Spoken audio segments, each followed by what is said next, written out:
2 men have been charged in connection with Friday's attack on a concert venue just outside Moscow. Authorities now say at least 137 people died after 4 gunmen fired at concert-goers before setting the building on fire. Well, today was declared a national day of mourning for the victims. The Islamic State group has released graphic footage which appears to back up its claim of responsibility. But Vladimir Putin has suggested Ukraine was involved. Here's our Russia editor Steve Rosenberg. In Moscow, wherever you looked, wherever you turned, you could see.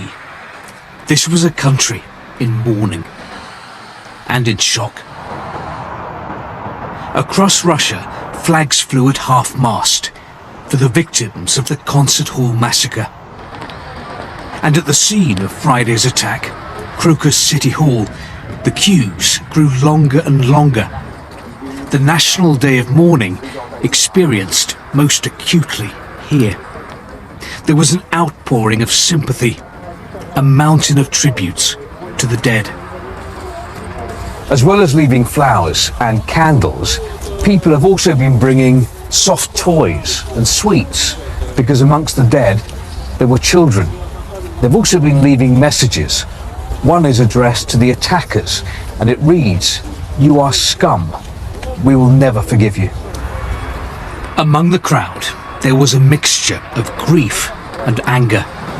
It was a big shock because I live nearby and I saw it from my windows. It's horrific and a big tragedy. Such a terrible loss, says Natalia. I'll never forgive or forget. Bring back the death penalty, Yevgeny says, for terrorists, for sure. This is how the attack had begun. With gunmen in the foyer and desperate attempts to take cover. The attackers moved on to the auditorium. By the end of this, more than 130 people were dead. 4 suspects have been arrested. Tonight, the suspected gunmen appeared in court. Russia claims they'd been caught fleeing to Ukraine and had contacts there. Kiev fiercely denies any link to the attack. The Islamic State group says it was behind the shooting.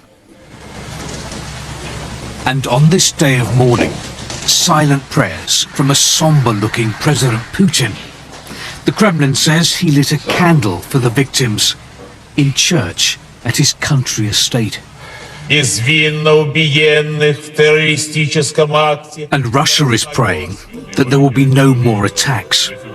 If there are, that will test people's faith in the president to keep them safe. Steve Rosenberg, BBC News.